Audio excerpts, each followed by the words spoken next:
Typhoid fever एक serious bacterial infection है जो पूरे बॉडी को अफेक्ट कर सकती है।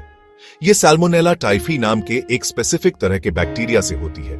यह वह बैक्टीरिया नहीं है जो कॉमन फूड पॉइजनिंग का कारण बनता है। टाइफाइड एक सिग्निफिकेंट हेल्थ कंसर्न है, खासकर उन रीजन्स में जहां सैनिटेशन और क्लीन ड्रिंकिंग वाटर की एक्सेस मुश्किल है। यह इन्फेक्शन प्राइमरीली कंटेमिनेटेड फूड और वाटर से फैलता है, जिससे यह एक पब्लिक हेल्थ इश्यू बन जाता है।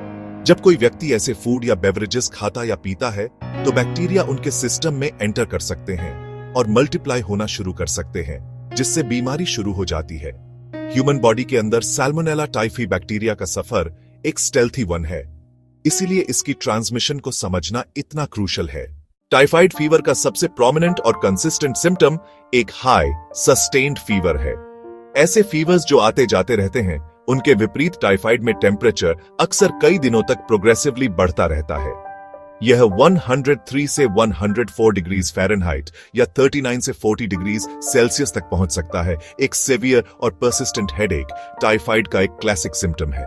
यह माइल्ड फ्लीटिंग हेडेक नहीं है, बल्कि एक डल थ्रॉबिंग पेन है जो डिबिलिटेटिंग हो सकता है।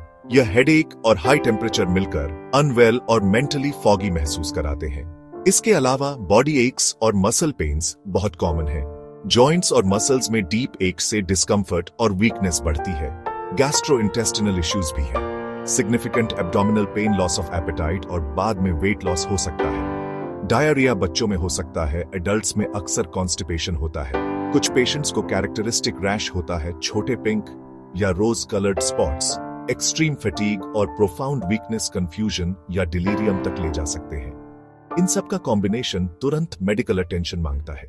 जबकि home remedies professional medical treatment का सब्स्टिट्यूट नहीं है। वे सिम्टम्स को मैनेज करने और बॉडी की रिकवरी सपोर्ट करने में वाइटल रोल निभाते हैं। टाइफाइड पेशेंट के लिए होम केयर का सबसे इंपॉर्टेंट एस्पेक्ट एडिक्वेट हाइड्रेशन है। हाई फीवर से स्वेटिंग के माध्यम से सिग्निफिकेंट फ्लूइड लॉस होता है। डिहाइड्रेशन सीरियस कॉम्प्लिकेशंस का कारण बन सकता है और वीकनेस और डिजीनेस की फीलिंग्स को बदतर बना सकता है। दिन भर लगातार फ्लूइड्स पीते रहना एसेंशियल है। Plain water oral rehydration solutions, coconut water clear broths, oral rehydration solutions विशेष रूप से बेनिफिशियल हैं, क्योंकि वे वाटर के साथ इलेक्ट्रोलाइट्स भी रिप्लेनिश करते हैं। रेस्ट टाइफाइड से रिकवरी का एक नॉन नेगोशिएबल कंपोनेंट है। इन्फेक्शन बॉडी पर इमेंस स्ट्रेन डालता है। कंप्लीट बेड रेस्ट की सलाह दी जाती है, खासकर हाई फीवर के पीरियड के दौरान। इसका मतलब है काम से बचना, स्कूल जाने से बचना और किसी भी स्ट्रेन्युअस हाउसहोल्ड चोर्स से बचना। घर पर फीवर को मैनेज करना काफी कंफर्ट प्रदान कर सकता है। एक सिंपल और इफेक्टिव मेथड कूल कंप्रेस का उपयोग करना है। एक साफ कपड़ा कूल वाटर में भिगोकर उसे फॉरहेड, नेक, आर्मपिट्स और ग्रॉइन पर रखने से मदद मिलती है। पेशेंट के टेम्परेचर को थर्मोमीटर से रेगुलरली मॉनिटर करना इंपॉर्टेंट है। एक लाइट और इजीली डाइजेस्टेबल डाइट बनाए रखना क्रूशल है। टाइफाइड इन्फेक्शन के दौरान बॉडी कमजोर होती है और डाइजेस्टिव सिस्टम खासकर सेंसिटिव होता है। इसलिए डाइट केयरफुली प्लान करें ताकि मिनिमम स्ट्रेन और मैक्सिमम न्यूट्रिशन मिले। Focus high calorie, high protein, low fibre foods जो आसानी से डाइजेस्ट हों। Boiled rice, rice porridge, khichdi with lentils, oatmeal, ये सॉफ्ट कार्बोहाइड्रेट्स सस्टेन्ड एनर्जी देते हैं। इन्फ्लेम्ड इंटेस्टिन्स पर जेंटल होते हैं। पॉरेज में थोड़ी घी डालें, इससे कैलोरीज बढ़ती हैं, बिना हैवी बने। कुक्ड और बॉइल्ड वेजिटेबल्स रिकवरी डाइट का इंपॉर्टेंट हिस्सा है। रॉ वेजिटेबल्स और सैलड्स स्ट्रिक्टली अवॉइड करें। ऐसे वेजिटेबल्स चुनें जो पकने पर सॉफ्ट हो। Potatoes, carrots, squash, green beans, इन्हें थरोली बॉयल या स्टीम करें। सूप्स में मैश या प्यूरे करें। क्लियर वेजिटेबल ब्रॉथ न्यूट्रिएंट्स और हाइड्रेशन देता है। डेयरी प्रोडक्ट्स बेनिफिशियल हो सकते हैं, पर सावधानी जरूरी है।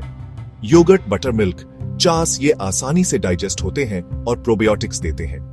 प्रोबायोटिक्स गट फ्लोरा रिस्टोर करने में मदद करते हैं, खासकर एंटीबायोटिक्स के बाद।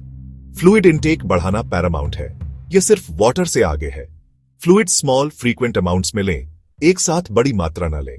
टाइफाइड से रिकवर करते समय कुछ फूड से बचना उतना ही इंपॉर्टेंट है जितना सही फूड्स खाना। जिन फूड से दूर रहना चाहिए उनमें पहली क्रिटिकल कैटेगरी है स्पाइसी ऑयली फ्राइड, खासकर चिली पाउडर, गरम मसाला और यहां तक कि ब्लैक पेपर। ये मसाले इन्फ्लेम्ड इंटेस्टिन्स की लाइनिंग को इरिटेट कर सकते हैं। इसी तरह समोसास, पकोरास, फ्रेंच फ्राइज, इन फ्राइड फूड्स में फैट ज्यादा होता है और एक कमजोर डाइजेस्टिव सिस्टम के लिए इन्हें ब्रेक डाउन करना मुश्किल होता है। हाई फाइबर फूड्स, जिन्हें आमतौर पर हेल्थी माना जाता है, उन्हें टाइफाइड इन्फेक्शन के दौरान अवॉइड करना चाहिए। रॉ वेजिटेबल्स, खासकर क्रूसिफरस, कैबेज, ब्रोकोली, कॉलीफ्लावर, साथ ही brown rice, whole wheat bread और चिकपीस, किडनी बीन्स, इन फूड्स में high fibre sensitive intestinal tract के लिए एब्रेसिव हो सकता है। प्रोसेस्ड और पैकेज्ड फूड्स, साथ ही बाहर के वेंडर से कोई भी फूड ऑफ लिमिट्स होना चाहिए। इसमें junk food, chips, cookies, restaurant meals और स्ट्रीट फूड, इन फूड्स की हाइजीन की कोई गारंटी नहीं होती और नए इंफेक्शंस का रिस्क रहता है। ये फूड्स अक्सर प्रिजर्वेटिव्स, आर्टिफिशियल फ्लेवर्स और अनहेल्थी फैट्स, कॉफी, टी और सोडा कैफिनेटेड ड्रिंक्स डिहाइड्रेशन कर सकते हैं और स्लीप में इंटरफियर कर सकते हैं। टाइफाइड फंडामेंटली पुअर सैनिटेशन की बीमारी है और इसका ट्रांसमिशन रूट अलार्मिंगली सिंपल है, the faecal oral route. Bacteria infected लोगों के फीसीज और यूरिन में पाए जाते हैं।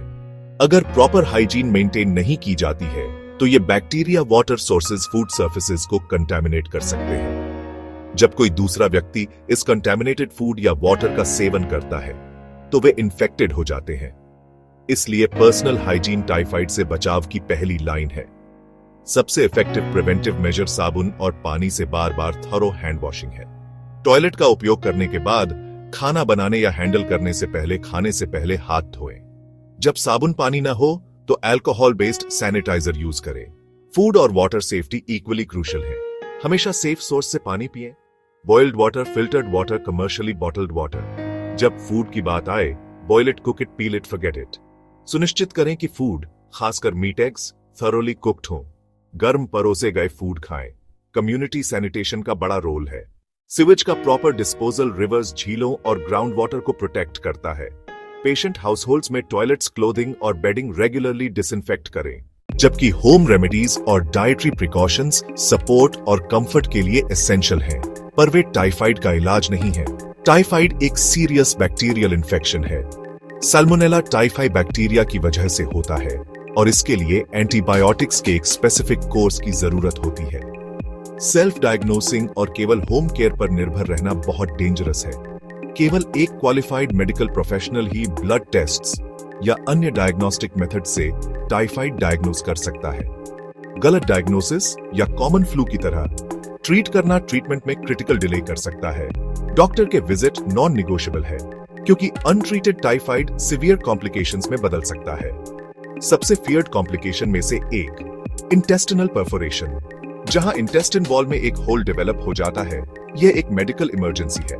इमीडिएट सर्जरी जरूरी होती है।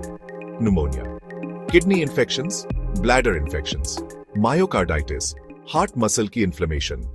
डॉक्टर की जिम्मेदारी सिर्फ दवा लिखना नहीं है। वे लोकल एंटीबायोटिक रेजिस्टेंस के अनुसार सही एंटीबायोटिक और डोज तय करेंगे। डॉक्टर पेशेंट की प्रोग्रेस मॉनिटर करेंगे और कॉम्प्लिकेशंस पर नजर रखेंगे। वे बताएंगे कब नॉर्मल एक्टिविटीज फिर से शुरू करना सेफ है। होम केयर कॉम्प्लीमेंट्री है, ऑल्टरनेटिव नहीं।